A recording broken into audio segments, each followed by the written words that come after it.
They went to Athens too. You need me to clap? He's a pitcher to Clubwood Camp last weekend. And the one that was holding the camp plays for UTK. So we got to spend hours. They're I starting. would like to That's the introduce oldest. Linda Mossmeyer. Look at this, look at this She is senior a picture. historian who has spent 52 years sharing the stories of our republic in classrooms, civic gatherings, and boardrooms across the nation.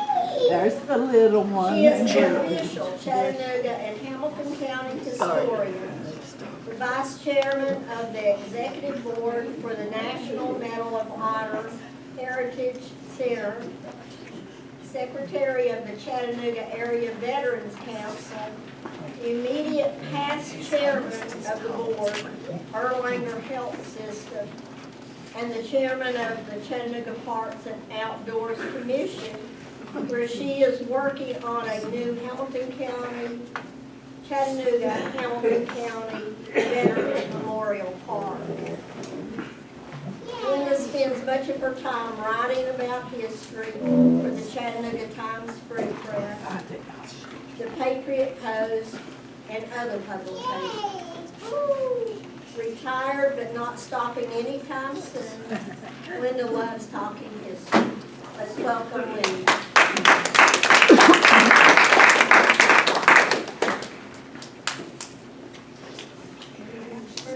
I'm going to turn the mic on, although my family reminds me all the time that I'm incredibly loud. We have Sunday dinner together every week. I have a daughter and then my son-in-law. My daughter's a prosecutor. My son-in-law is a judge, so I figure that's a great audience to talk history. But they remind me quite often that that's not what they want to do Sunday at dinner, and that I need to turn off and quit talking history. Turn it down. No. See, I told you I'm loud. Gonna blow them out. Yeah. Well, that comes from 52 years in the classroom. Thank you all for having me here today. I'm really excited, and November is probably one of my favorite months because we get to talk about veterans and we get to talk about Veterans Day. You all will appreciate the fact that we have 3 major holidays that focus on the military, and people get confused all the time. We celebrate or commemorate Memorial Day every year at the end of May, the final Monday in May, and that's for those who served in the military who have gone on home. We do Armed Forces Day, which is at the beginning of May, and those of you that have been here for a while, or you may or may not know that Chattanooga is the most patriotic city in the nation, and we have the longest continuously staged Armed Forces Day parade in the nation. We actually began our Armed Forces Day parade the year before Congress created Armed Forces Day. And it's particularly important to me because in that very first Armed Forces Day that went down Broad Street, Hamilton County let all of their schools out. In fact, the schools were dismissed for Armed Forces Day until 1971. So that there were at times as many as 30,000 people lining the streets in Chattanooga for those Armed Forces Day parades. But in that very first parade, the Grand Marshals rode in a Jeep. And the driver of the Jeep was Medal of Honor recipient Alvin C. York from Fentress County, which is my family. My grandmother's one of the Yorks, so I'm very partial to stories about Alvin, but I won't bore you with a lot of them. We're just good old barefoot country people, and we continue that trait regularly. In the back seat of that Jeep, from left to right, was Paul Huff, Medal of Honor recipient from Cleveland, Tennessee, who was selected by all the Medal of Honor recipients to be the person that would, with Dwight Eisenhower, open the Tomb of the Unknown Soldier or christen the Tomb of the Unknown Soldier for the World War II veterans. In the middle seat was Tech Sergeant Charlie Coolidge, Chattanooga boy, Medal of Honor recipient for valor in France during World War II. And to his right was Raymond Cooley from Whitwell, Tennessee, or as my Marion County family tells me, Whitwell, from Whitwell, Tennessee, who would be killed in a car accident the following year at only the age of 28, but Medal of Honor recipient for his valor in throwing himself on a grenade and losing part of his arm and saving the lives of several of his troops. So what I thought I'd do today is kind of run through real quickly a little bit about our history, what makes Chattanooga so unique. Sheila and I have been friends for a long, long time, and she has total and complete authority over me. She is going to go, and then when I don't pay any attention to her, she's going to go chop, chop, and then when I don't pay any attention, she's going to come grab me. So I won't keep her too terribly long, because I do get excited about all of this. So, okay, which side do I click, Sheila? That side. The other side. There you go. Ah, okay, so let's go back to the very beginning because I'm historians. I am not going to go all the way back to Genesis 1:1, but I am going to go back just a little bit to our nation's history because one of the things that distinguishes us as a republic is that we're a firm believer that we are all created equal and we are all, you all remember memorizing that part of the Declaration of Independence, that we are endowed by our Creator with certain inalienable rights, that among these are life, liberty, and the pursuit of happiness, and that we're equal in that. And what that means is that we, from the very, very beginning, during the American Revolution, 1776 to 1783, with George Washington as the commander of the Continental Line, you know, the European armies, medals were normally awarded based on family status. You know, if you were the son of the Duke or you were the son of the Earl or you had a long family lineage or whatever. And George Washington, even though himself from a fairly prosperous family, he would have told you he was land poor and had no cash. Land poor is not a bad way to be. I'm a farmer, so. But he was a firm believer that everyone should be, that those who distinguish themselves on the battlefield should be recognized. So he created the first award that we gave to the military.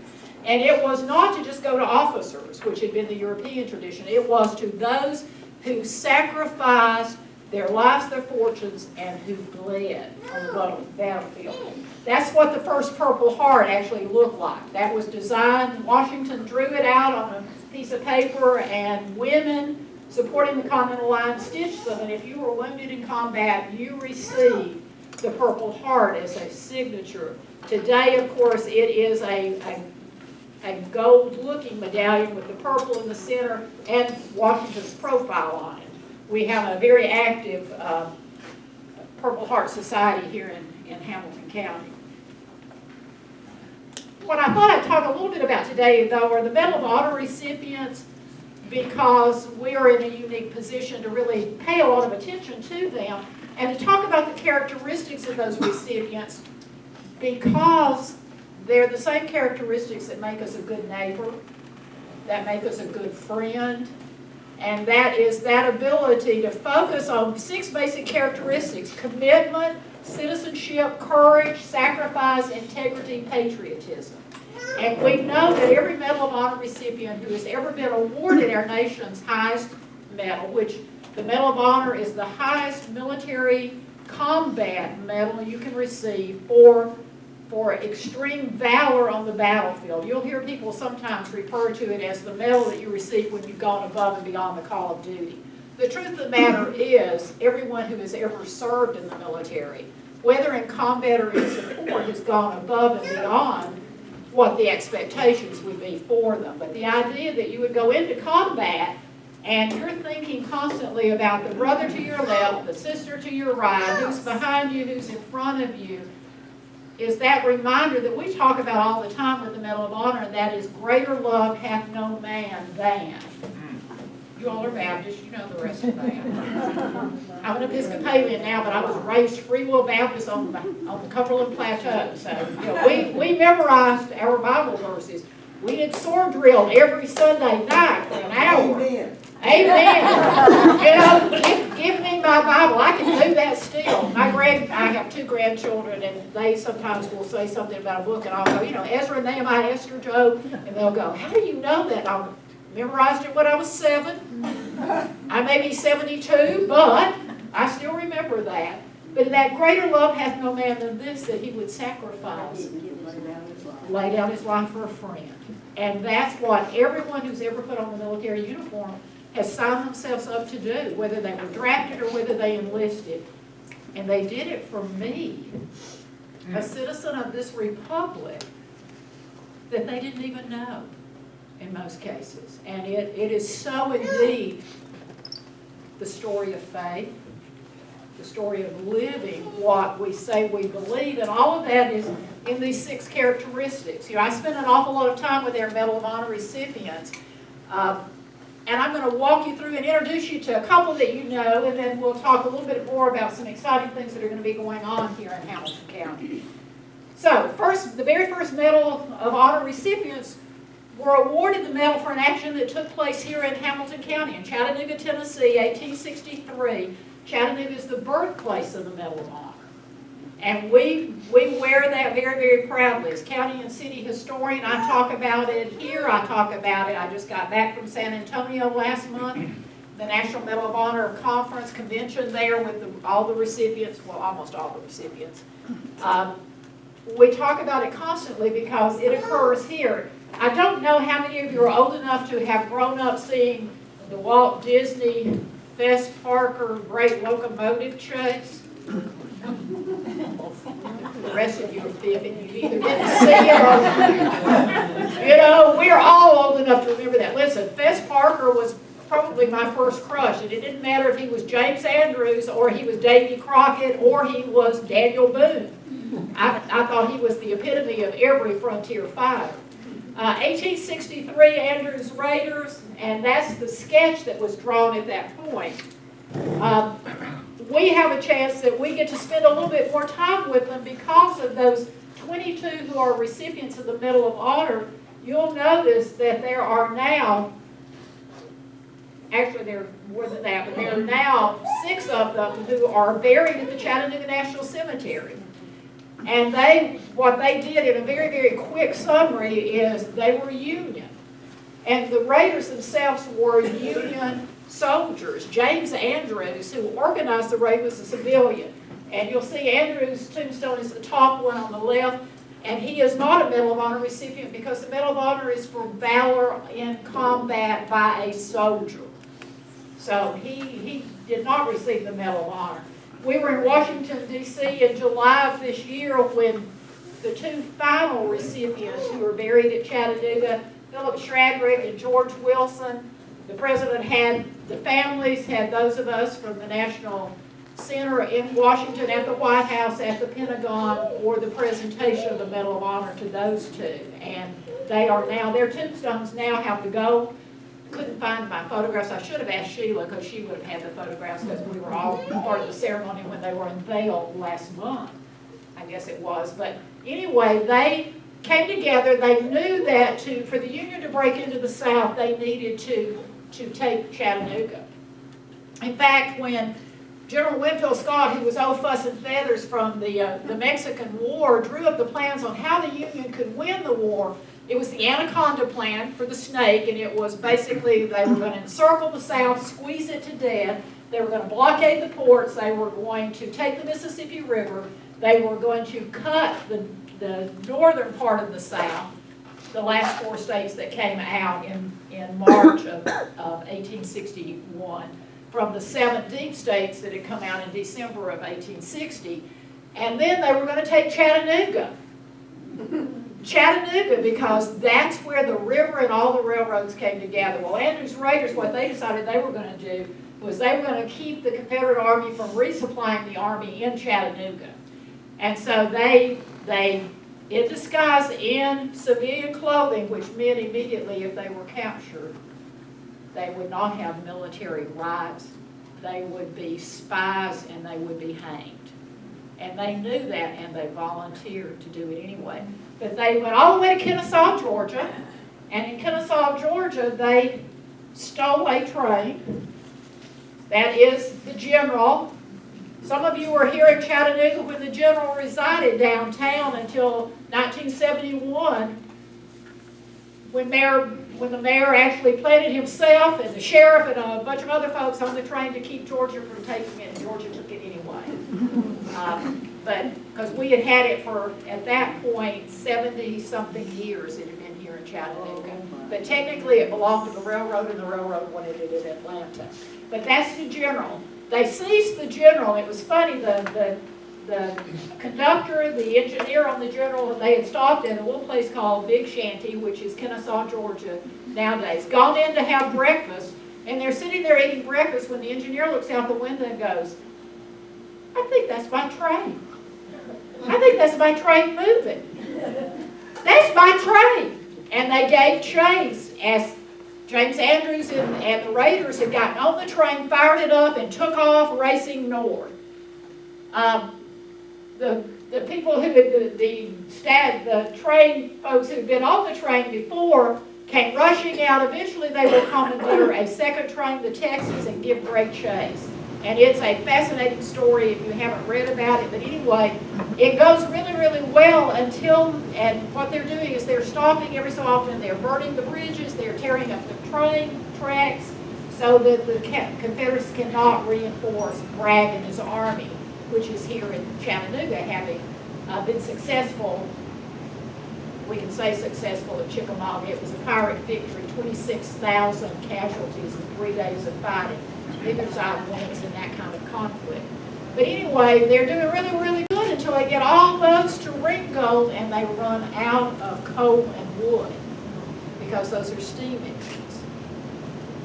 And they have to abandon the train over on the Ooltewah-Ringgold Road, about 2 miles south of Whinstone Housing Development, subdivision, whatever, and they hit for the woods. Eventually, most of them will be captured, and James Andrews and a number, 8 of the Raiders, will be executed. After a short period of time, several of the others will be traded for Union soldiers. But because of their valor, because of having volunteered to do that, knowing that if they're captured, they would immediately be killed, President Lincoln created a new medal, and it was the Medal of Honor. And it would be given to those who distinguish themselves far above and beyond the call of duty. The only woman to have ever received the Medal of Honor, because technically you were to be in combat, and only recently in our lifetime have women been in combat, and now they're in all aspects of combat. They're flying, they're commanding. I have one of my former students who is the commander of a battleship now, a graduate of the Naval Academy. So incredibly proud. Has made captain. It really is sort of depressing to me that I have a former student who's in her 50s, but, you know, nonetheless, I'm really excited that she has. But Dr. Mary Edwards Walker is a fascinating story. Sheila, you're typing me. But Dr. Walker was originally from New York City. Well, actually, she was from Oswego, New York. She will be in New York City. She was the child of parents who were transcendentalists, which meant they were sort of nature-loving. Her mom and dad had both been teachers, and they moved out to Western New York, which was Western New York State, which was sort of the Western Territory in the late 1830s. Kind of hard for us to believe, even. And her parents educate her at home. She goes to the Troy Female Academy. Then she decides she wants to go to medical school. And she applies to Syracuse University and applies to medical school, and she receives a lovely letter from the dean of the medical school that says, "Dear Miss Walker, I mean, your scores are wonderful," scores being the writing samples. You know, your academic credentials are wonderful. However, we feel that you've made a mistake because you've applied for medical school, and we feel certain that you meant to apply for nursing school. I love Mary Walker. My granddaughter may be Mary Walker. You know, you love them, and at the same time you're afraid they're going to start a drug cartel or something. They're just right there on the edge. The Lord has sent them to sort of test you. She writes back to the dean of the medical school and says, "You make reference to my academic credentials. I assure you that had I meant to say nursing school, I knew how to spell nursing." The letter still exists today, and he then responded, of course, and said, "We do not allow women to be doctors." You know, women cannot see the human body in combat or anywhere else. You know, you can't do that. You are denied. And she proceeded to write him every week for almost 6 months. Ultimately, they admit her to medical school. Her record shows that they did it thinking that within the first 2 weeks, first time they cut an earthworm open or a cat or something, she'd faint, fall out, go home, cry, and it would all be over. She graduated number 2 in her class. And she was the first certified surgeon female in the United States. First female doctor was Elizabeth Blackwell, but as Dr. Walker always said, she was just a GP. It doesn't take much smarts to be a GP. Might not have wanted her as your neighbor, but you would have wanted her to take care of you on the battlefield, and she does. She will receive the Medal of Honor for her work as a battlefield surgeon at the battles of Chickamauga and the battles of Chattanooga. When the battles pull up to Chattanooga, her hospital, her tent hospital, will be right in front of what today is Second Pres downtown. That was where she was operating and taking care of soldiers. General Grant, in one of his missives to Washington, because she told him some things that she thought he ought to do in managing the war, and he, in one of the missives, says that he had never had any woman give him as much lip as Dr. Walker did, other than his own mother. So, I mean, she is an absolutely amazing woman. She is our only Medal of Honor recipient that's a woman, and in fact, in 1917, when President Wilson was doing a review of Medal of Honor recipients, he realized Mary Walker had one. She wore it every day of her life. You can't see it here, but you can sort of see the flash of it. And he said, well, she's a woman. She was not in combat. Now, Mary Walker wore a top hat on the battlefield, and she had had a couple of top hats shot off of her, all sorts of things, because their tents are on the battlefield. And so he sent her, there was a telegraph that was delivered to Mary Walker that said, Dear Dr. Walker, in a review of Medal of Honor recipients and their credentials, it has been determined that you should not have been awarded a Medal of Honor. We would like for you to return your medal. So you just now met Mary. What do you think her response was? She sent a telegram back, and I love this because I've heard this all of my life, and she said, you may have my medal when it is pried off my cold, dead body. She dies in 1919, and the U.S. Army stations around the clock soldiers, one at each corner of her casket, so nobody from the federal government can get her Medal of Honor for the 4 days that she lies in state. Absolutely fabulous. And that Medal of Honor was here with us on February the 22nd of 2020 when we opened the National Medal of Honor Heritage Center.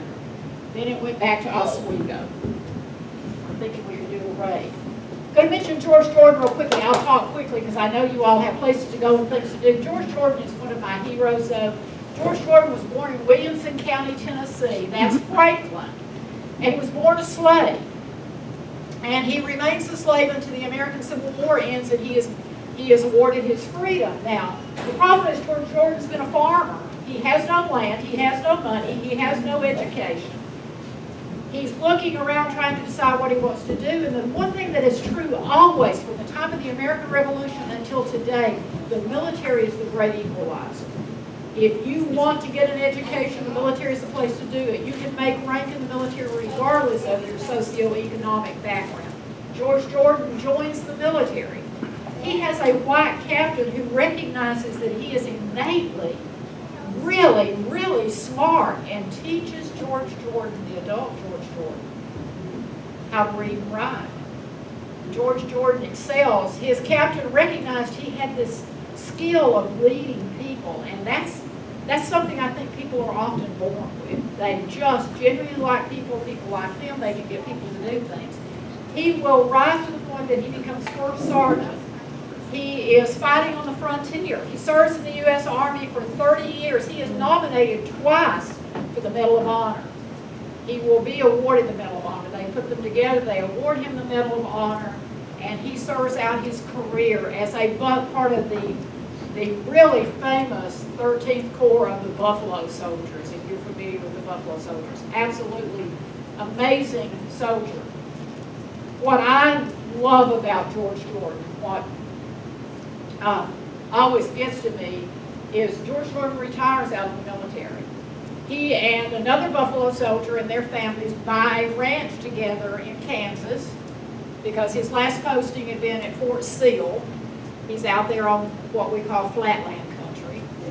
And they buy a ranch, and within a year or so, he becomes really, really sick. Now, this is a Medal of Honor recipient. He presents himself to Fort Sill for medical treatment, and they refuse to treat him because he is black. They tell him that he will need to go to Washington, D.C. to receive medical treatment. Medal of Honor recipient. He dies before he can get to Washington, D.C., and the governor of the Oklahoma Territory is so excited that George Jordan, whom they refused military medical treatment, had served in Oklahoma, that they stage a huge parade at Fort Sill, and he's buried on base there. There's something incredibly ironic about a man who fights for his nation, who is by constitutional rights a citizen, who is treated in that regard, and he still loves his nation and serves it for 30 years of his life. And, you know, he's my story. I use him so often in classrooms and say, at the end of the day, your character is more important than the character of the people around you. Where it's not where you start, it's where you finish that makes us who we are. Just a couple of other real quick names. I'm only putting that one up there because he's a Tennessean and the most decorated soldier of World War I. That's the picture from the very first Armed Forces Day Parade. So you'll see Huff, Coolidge, and Cooley in the back seat, and the sergeant at that point driving. And this is 1947. And so by that point, he is, I'm trying to do my math, he is in his late 50s at that point when that photograph is made, and, you know, you just, they didn't let him drive a lot more after that. You will, how many of you have seen the movie Sergeant York? Okay, good. The rest of you need to go home. That's your homework. You need to see Sergeant York, because I will tell you one real quick thing that I'm very, very proud about Mr. Alvin. They had attempted to do the movie after he came home in 1919, and the movie wasn't released until the 30s, and they had been after him ever since, wanting to make a movie, and his response was always, the Medal of Honor is not for sale. I kind of like that. We're pretty plain folks up on the plateau. And finally, Jack Warner flew to Nashville, rode the train to Cookeville, got someone to drive him to Pall Mall. If any of you have ever been to Pall Mall, it's where I'm going to hide out if ever I get in trouble with the law, because I'm telling you, the family will hide me.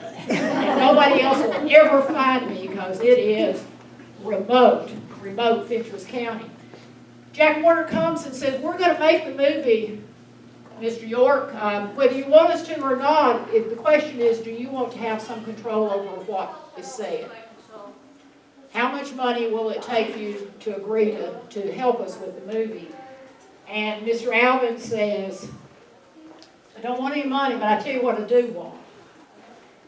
He says, we don't have a high school on the plateau, and what I want you to do is to promise to build a high school, staff it, buy the textbooks, and pay the salaries for 5 years, and in 5 years I will have raised enough money to keep that high school going. And Jack Warner's like, well, yeah. I mean, I was expecting you to ask for that. He doesn't say that to the sergeant, but he was expecting to ask for thousands of dollars, and he said, there's not a high school up here, and education is the ticket to the future. If you'll do that, I'll help you with the story. And Jack Warner said, got it, we'll do it. My favorite part of that story, though, is Mr. Alvin then says, well, there is one other little thing. Now, will that back me up if I do that? No, probably not. Anyway, you remember seeing what Mr. Alvin looked like. My father looked so much like him. About 6'2", red-headed, bright blue eyes, straight and narrow. He said, Mr. Warner, I've always thought Gary Cooper and I looked a lot alike. And Jack Warner, to his credit, said, I was just thinking that. He borrowed Gary Cooper does not look like Gary Cooper. He borrowed Gary Cooper from Paramount so that Cooper could star in Sergeant York. So even the best of people have their moments of vanity. Didn't look like that. So Real quickly, I'll mention the next one. The most visited grave we have at the Chattanooga National Cemetery. He's buried up at the top of Monument Hill. If you're standing at the flagpole looking toward Missionary Ridge, he is right there. You always know the Medal of Honor tombstones because they're edged in the gold. But Desmond Doss is the first conscientious objector to have received the Medal of Honor. How many of you saw Hacksaw Ridge? You'd think I was running a movie program here. If you have not seen Hacksaw Ridge, you need to see it. I think it's, 2 hours long, and I think I probably cried for 118 minutes of that 2 hours. It is so powerful, but you talk about living your faith. You know, sometimes it's easy for us to say, I believe, I believe, I believe. It is something else when you want to serve your country. You want to serve in the medical corps. You're not going to carry a gun, but you want to serve, and you are beaten, you are spit upon, you are physically abused, and then the same people that treat you that way, you end up saving the lives of over 100 of them, one at a time, as their corpsman. The Medal of Honor says he saved the lives of 75 people. The U.S. Army says he saved the lives of more like 140 to 150. But so typical of Mr. Doss, and I knew him in his later years, he said, no, let's don't say that much. I mean, that's pride, and pride goeth before a fall. So let's say 75, and that's what the citation says. An incredibly good, humble man. Harry Truman, when he pinned that medal on him, said, I would give everything that I had accomplished in my life, including being President of the United States, if I could simply be a Desmond Doss. So that tells you something about what even the President thought about it. I mentioned George Gillespie just real quickly. George Gillespie was born in Kingston, Tennessee, and he will receive the Medal of Honor for actions during the American Civil War. But he's really interesting because the original Medal of Honor looked too much like the Grand Ole Army of the Republic medal, and he will be commissioned to redesign the medal in the 1890s. I mentioned him because you all may know some of his descendants. If you know Joe DeCosimo and Miss Rose, Miss Rose is a direct descendant of George Gillespie, as are the entire Caldwell bunch. You know, from Teddy to Hacker to Mark, all of them, he is their great-great-great-grandfather. And there are lots of other Chattanoogans who are direct descendants of Gillespie. Fascinating man, though. Sometime we'll come back and talk a little bit more about them. Real quickly, so where are we going to end up? Next year, at the end of September, beginning of October, the 2025 National Medal of Honor Convention will occur here in Chattanooga, Tennessee. So we were in San Antonio last month receiving the flag, which we will have a ceremony. We fly the flag for a year. We will raise the flag next Monday at the Medal of Honor Heritage Center there on the riverfront next to the aquarium. And that flag will fly until we will take it down the final night of the 2025 convention and give it to Detroit, who will then host it the next time. You'll see in the picture that's Colonel Frank Hughes, who is the chairman of our board at the Medal of Honor. Linda Meeks Hood. Linda and I co-chair the convention next year, so we have already been planning for several months. Britt Swoblitsky, who is in the center, Medal of Honor recipient for Afghanistan, the leader of SEAL Team 6, SEAL Team 9. Absolutely amazing. He's the president of the Medal of Honor Society now. Next to him, Vince Butler, who is one of our great volunteers, always with the Medal of Honor. And then, of course, you see me, and we're holding the flag and going, yippee, it's coming to Chattanooga. So the Medal of Honor recipients will all be here for that convention. Final thing, and I meant to bring one, and I'll send it to you all.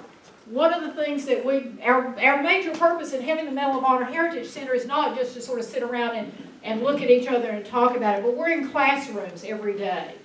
We are, I teach in all of the JROTC programs in the county, from Sale Creek to Ooltewah, from Howard, I'm trying to think what's farthest one in that other direction. Actually, where you go into Ray County, Marion County, and other areas. But we're also in elementary school classrooms because what I truly believe, what I was taught, that you train up a child in the way they should go, and when they're old, they're not to depart from it.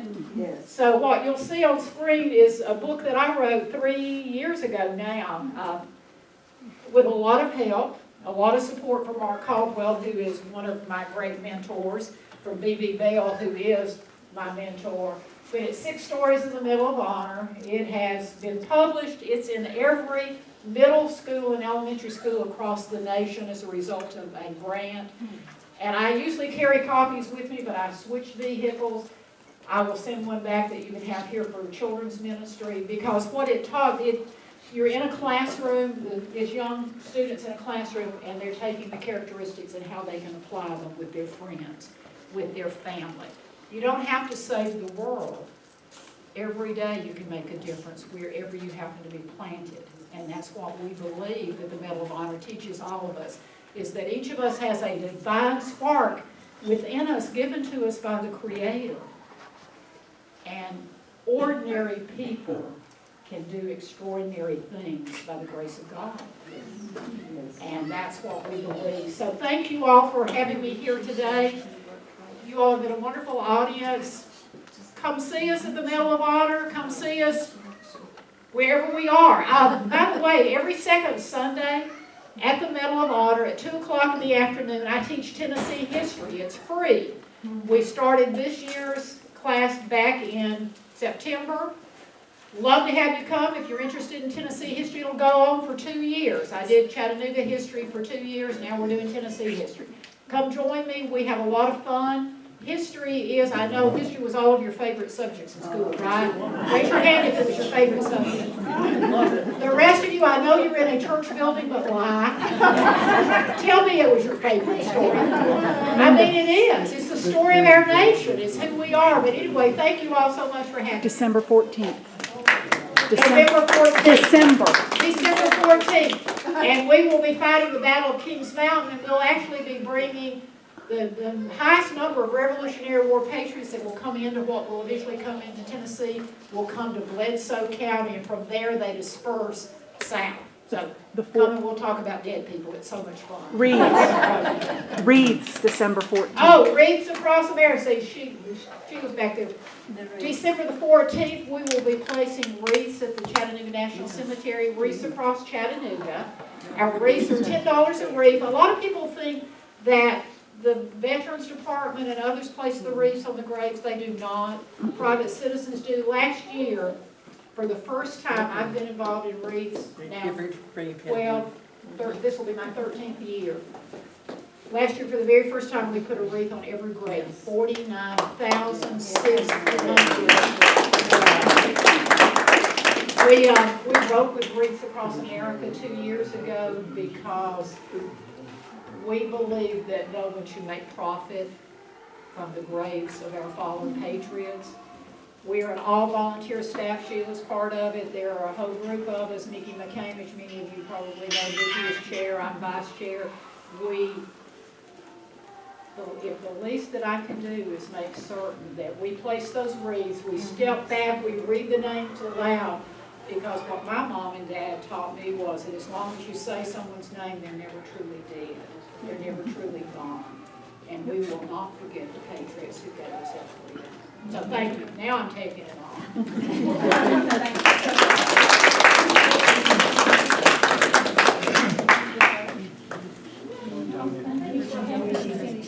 Do you have enough money to buy all those wreaths? We do not.